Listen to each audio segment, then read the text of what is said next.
السلام الله عليكم ورحمة الله وبركاته. ولله شرفت ماموسك يا كرامة مدوين سلامينا وقت وعن نلل قروح بدنيا عافيمات تام مدوين رجينا يكسر دوالا كنال كان عافيمات كدكتورك عافيمات كغويسك وإن شاء الله ما أنت أي نكوي دونو وحيلا عافيمات يا خطرت عافيمات يا هلست عافيمات ee abuuri karto liindhanaantu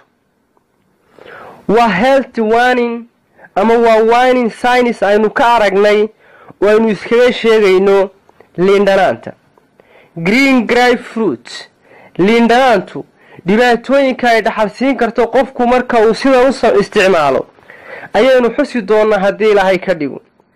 waxyaabo faa'iidooyin badan leh oo tayo badan leh oo tamar badan jirka siiya iyo caafimaad siiya ayaa haddana marka misusing lagu sameeyo ama qaabka iyo wasiilada aad maraysaa ay ka qaldanto halis caafimaad bay ku galin karaan. caafimaadkeed ka raadinaysay ayaa waxay ku bedeli karaan caafimaad darro. haddaba wanaagyada liintu lahayd baynu doonaynaa inaynu isxasuusino intaynaan halista u gudagelin iyo khatarta iyo xilliga aan la isticmaalin iyo waxay sababi karto. liintu faa'iidada lahayd waxa kamid ahaa inay samayso wax loo yaqaan fasting processing digestive dheefshiidka inay aad ugu wanaagsanay cuntada la isticmaalo. marka qofku cuntada isticmaalo iyo qaabka mishiinka waxay noo shiiday calooshaynu ugu jira inay aad ugu fiicnayn ayaa runtii ayaa jirta. waa faa'iidooyinka ama benefitska ay leedahay liindhanaantu. qodobka labaad liindhanaantu waxay leedahay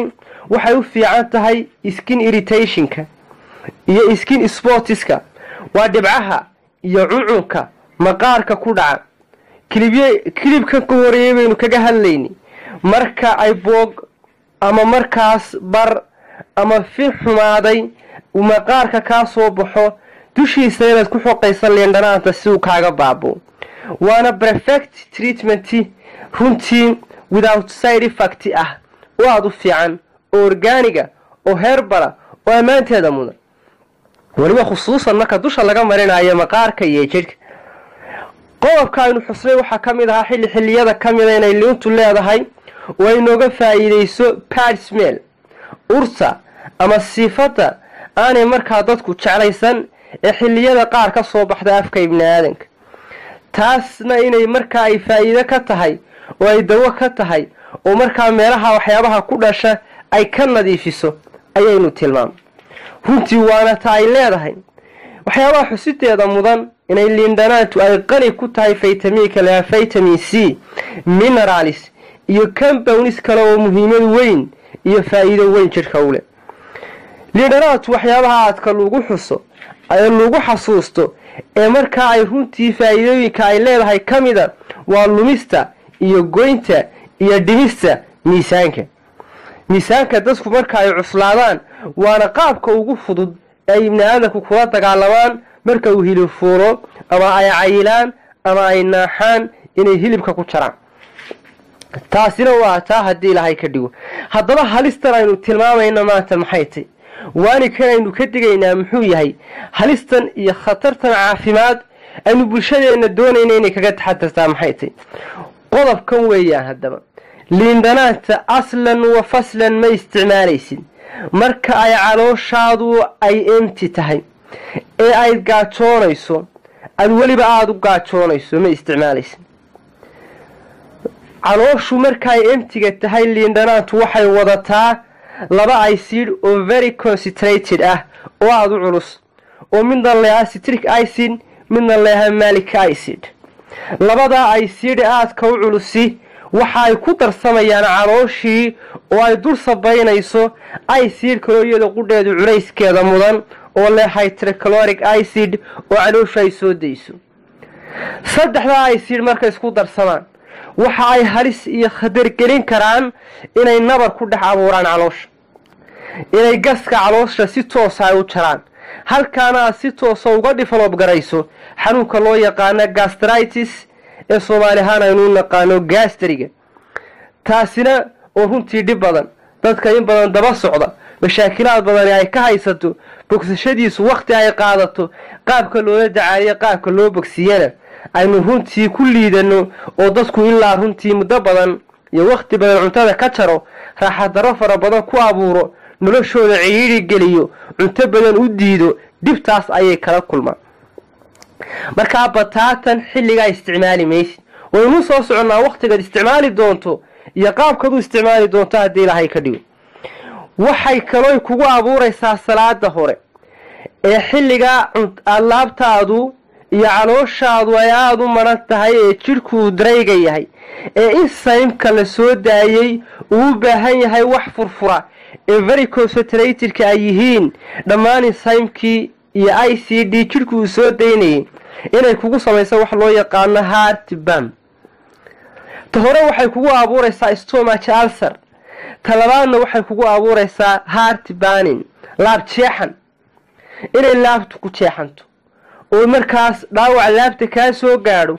oo hadhowto ay laabta qudheedii laab jeexankii ay dib ka qaato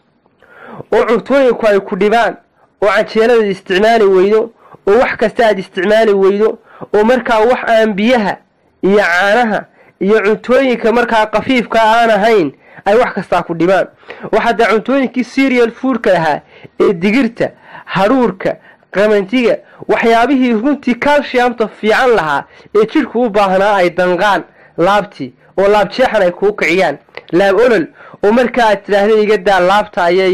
igu jeexmaysa oo ma cuni karaaye haddaba marxaladaad ka dhaxli karto liindanaanta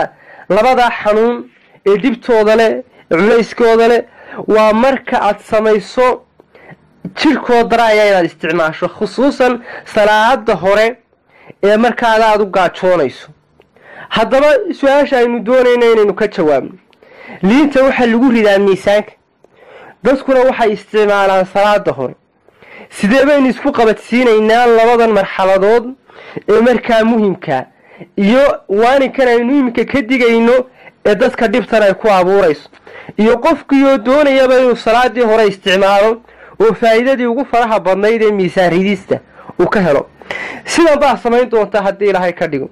horda miisaanka ku ridi maysid hadii aad leedahay labada xanuun ee gastric ulcerska ama gastritis-ka nabar inaad caloosha ku leedahay kuma ridi doontid hadii Ilaahay ka dhigo miisaanka liinta oo boogtaas ayay danqaysaa hadaa laab jeexan leedahayna kuma ridi doontid haddaba qofka aan waxba lahayn una baahan inuu liintan miisaanka kula dagaalamo faa'iidadeeda ka helo maxaa xale laba talaabo ayuu qaadi doonaa hadii Ilaahay ka dhigo ta koobaan biyo ayuu cabayaa marka koobaan oo caloosha biyo ku furfuraya caloosha marka liinta biyo ayaa kaga horeeya laabtiina biyo ayaa sii maray biyahaasi laba ujeeday leeyihiin waxay furfuri doonaan enzymeski very concentrated ka ahaa ee caloosha dhex fadhiyay ee laabta dhex fadhiyay waxay kale oo markaas ay furfurayaan hydrochloric ICD iyadoo markaa dibteeda lahayd ee culayskeeda lahayd marka saddexaad waxay difaacayaan liinta cabi doonta inay gaashaan uga noqdaan inay markaas ay dhaawacdo maqaarka gudaha kugu yaala caloosha gaska caloosha iyo laabta inay ka dhaawacdo ICD aynu niro way adagtay ee citric acid-ka ahayd iyo malic acid-ki inay ku dhibaateeyaan oo xanuunada ka dhaxasho haddaba waxaynu insha Allah isku bayaaminaynaa dadku calooshoodu way kala duwantay waxa laga yaabaa qofku hadduu mar ku badbaaday ama laba ku badbaaday xataa marka dambe inay ka daba timaado ayaa suuragal marka xilliyada waad ka joogi doontaa miisaanka kaliya waxaad ku dhibi kartaa adigoo biyaha ka horeysiya kadibna miirta iyadana biyo ku daro aan iyadoo aad u culus aan isticmaalin saddexdaas oo muddo badan ku isticmaala ayaa miisaankaagu hoos u dhacaya subakana ay ka yareyn doontaa caafimaad fiican aad ka heli doontaa mar kale aynu ka hadlaynaa liintu xilliga ugu fiican tahay in la cabo ay ugu faa'iido badantay waa marka qofku calooshiisa ay wax ku jiraan ee wax cuno